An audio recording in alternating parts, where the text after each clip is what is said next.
CBSE के द्वारा launch की गई द क्वेश्चन बुक सीरीज़ सवाल पुस्तिका में आपका स्वागत है। इसका हिंदी रूपांतर आपके सामने प्रस्तुत कर रहे हैं।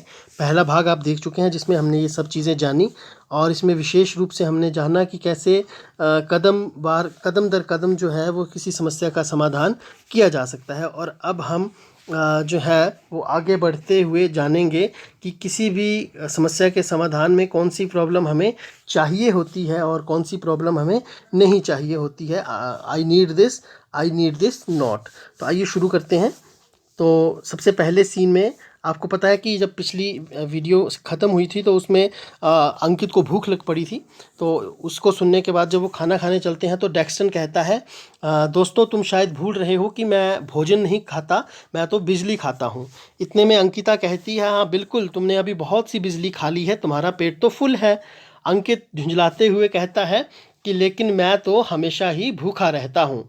और इतने में वो खाना खा लेते हैं और खाना खाने के बाद फिर से डेक्स्टन की एंट्री होती है और वो कहता है, ओके अंकिता, अब बताओ क्या है अलग अलग प्रकार की समस्याएं और मुझे और क्या क्या सीखना है। अंकित ये बात सुनकर खुशी से कहता है कि डेक्स्टन बहुत स्मार्ट है, वो हमेशा कुछ ना कुछ नया सीखने का प्रयास करता है, सीखना चाहता है। तो अंकिता जो है वो कहती है, बिल्कुल, ये बिल्कुल सही सही बात है। अंकिता कहती है कि दैनिक जीवन की जो समस्याएं हैं उन्हें हल करने के लिए हमें बहुत सी चीज़ों को देखना पड़ता है, जिसमें सबसे पहले तो हमें सही सूचना का चुनाव करना पड़ता है बहुत सारी सूचना में से। उसके बाद उसे हमें प्रोसेस करना पड़ता है। उसके बाद हमें सही तरीका ढूंढना पड़ता है किसी भी समस्या को समाधान करने का। उसके बाद कुछ ऐसी भी केसेस या ऐसी भी समस्याएं रहती हैं जिनमें हमें आंसर को ढूंढना पड़ता है बनस्पत के स्वयं उसका हल निकालने के।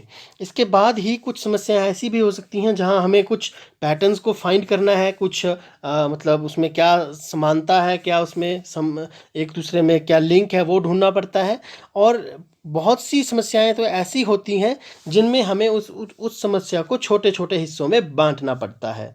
अब ये इतने सारी जानकारी सुनने के बाद, इन्फॉर्मेशन देखने के बाद, डेक्स्टन मजाक में कहता है, ये तो स्वयं अपने आप में बहुत ज़्यादा इन्फॉर्मेशन है, क्या ये भी एक समस्या है? तो अंकिता हंसते हुए कहती है, नहीं नहीं डेक्स्टन, चलो मैं तुम्हें और सरल तरीके से उदाहरण के माध्यम से बताती हूँ। तो अंकिता जो है वो एक उदाहरण देती है जिसमें तंजिम को एक मीटिंग के लिए जाना है जो कि उसके शहर से 50 किलोमीटर दूर है, जहाँ उसे 3 बजे पहुँचना है कल। अब वो प्लान कर रहा है ट्रैवल करने का अपने शहर से।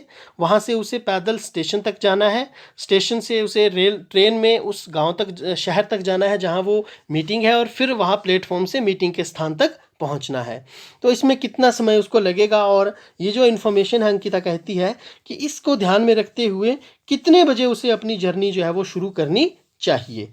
अब अंकित भी ध्यान से सुन रहा है, तो अंकित कहता है, तेंजिन को घर से निकलना है, स्टेशन तक जाना है, ट्रेन की टिकट खरीदनी है, प्लेटफॉर्म पहुंचना है, ट्रेन का वेट करना है, फिर ट्रेन में चढ़ना है। कितनी सारी इन्फॉर्मेशन बता रहा है ना अंकित। फिर उसे अंदर बैठ करके उस जगह पहुंचना है जहां वो जाएगा, और फिर उसे पैदल चल के वहाँ तक पहुँचना है।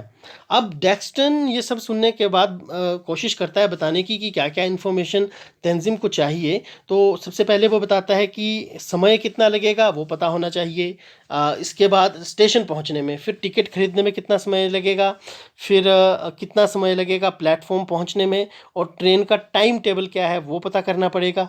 और इस प्रकार से समय कितना लगता है स्टेशन से वहाँ तक पहुँचने में जहाँ मीटिंग आयोजित होगी। तो अंकिता कहती है, बिल्कुल सही कहा तुमने, यही सबसे कठिन कार्य है कि हम इन्फॉर्मेशन को ढूंढना। तो हमें हमेशा उस इन्फॉर्मेशन को ढूंढना पड़ता है जो किसी भी समस्या को हल करने के लिए बहुत ज़्यादा ज़रूरी है। चलो अब एक कदम और आगे बढ़ते हैं और जो इन्फॉर्मेशन है उसके डाटा को हम विद डाटा चेक करते हैं। तो एक और जो एग्जांपल है वो यहाँ पर अंकिता देती है, जिसमें रेहा को एक होटल में वो रह रही है अपने किसी बिजनेस ट्रिप के चलते। तो उसे जब वहाँ से जाना होता है तो होटल का कंप्यूटर ही ख़राब हो जाता है। है ना। तो जो वहाँ का रिसेप्शनिस्ट है, यानी कि जो वहाँ बैठा होता है, जो पैसे वगैरह लेगा उससे, वो उसको एक हाथ से बना हुआ बिल थमा देता है, जिसमें कुल कीमत उसको दर्शाई गई है, कुल खर्चा 3,635 रुपये। अब रेहा को लग रहा है कि उससे जो पैसे हैं वो ज़्यादा लिए जा रहे हैं, तो वो पूरे के पूरे बिल को चेक करना शुरू कर देती है। अब वो देखती है कि 4 रातें मैंने बिताई हैं, जिसका 532 रुपये प्रति रात के हिसाब से खर्चा आएगा। फिर ब्रेकफास्ट 4 बार किया 70 रुपये के हिसाब से, 3 बार डिनर किया जिसमें एक बार के डिनर का 126 रुपये है। टेलीफोन 10 यूनिट खर्च किए जिसके 1 यूनिट का 1 रुपया है। फिर बहुत से जो उसने ड्रिंक्स यानी चाय ठंडा वगैरह जो भी पिया उसके 161 रुपये हैं, और 3 कपड़े उसने ड्रेसेस धोने को दी थी जिसके 100 रुपये के हिसाब से खर्चा आएगा। तो ऐसा लग रहा है कि रिसेप्शनिस्ट ने जो है वो कुछ गलत उसमें गिनती करने में या कुछ जमा करने में गलत कर दिया है टोटल लगाने में। तो आइए ढूंढते हैं कौन से उसमें गलत किया है। तो अब अंकित कहता है इसमें तो सबसे पहले हमें आइटमाइज्ड बिल के हिसाब से रेट लगा करके देखते हैं। तो वो देखिए उन्होंने यहाँ पर लगा दिए, है ना। तो इसके हिसाब से आप देख सकते हैं कि टोटल बन रहा है 3,257 रुपये, और बिल कितने का लगा दिया है? बिल लगा दिया है 3,635 का।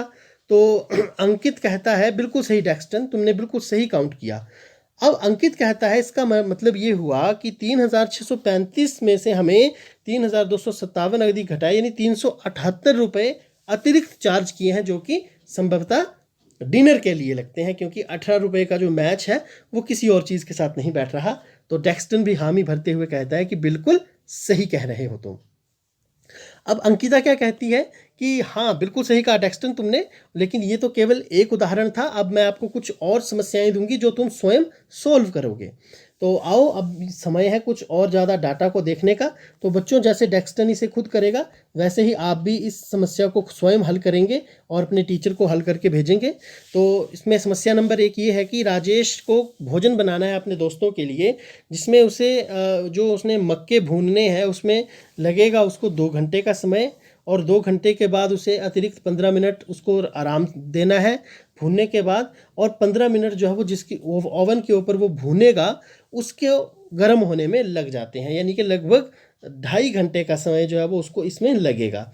इसके साथ ही चावल बनाने में 30 मिनट का समय जहां भिगोने में लगेगा तो 15 मिनट का बनाने में, यानी 30 मिनट 45 मिनट का समय चावल में लगेगा। गोभी में 5 मिनट की तैयारी, 5 मिनट का बनने का समय यानी 10 मिनट, और जो टमाटर का सॉस है उसको बनाने में भी 10 मिनट तैयारी, 15 मिनट उसकी कुकिंग में लगेंगे यानी पकाने में लगेंगे, तो 25 मिनट टमाटो सॉस के लिए लगेंगे। इस हिसाब से अब बताना है कि उसे कितने बजे काम करना शुरू करना है ताकि 7 बजे तक खाना बन जाए। तो ये आप देख सकते हैं, इन्फॉर्मेशन आपके सामने है, और जैसे डेक्स्टन ने इसका हल निकाला था आप भी इसका हल निकालेंगे। और सेकंड प्रॉब्लम क्या है इसमें आप देख सकते हैं कि एक मार्केट है, सुपर मार्केट, जहाँ पर बिरमा जो वॉशिंग पाउडर है उसके लिए 120 पैसे यानी 1 रुपये 20 पैसे प्रति बोतल का जो सेल लगी हुई है। अब इसमें भी जो बेचने वाले हैं सुपरमार्केट वाले वो 15% जो है वो उस रेट से ज़्यादा लगा रहे हैं जितने में उन्होंने मैन्युफैक्चरर से यानी उत्पादन करने वालों से ख़रीदा है।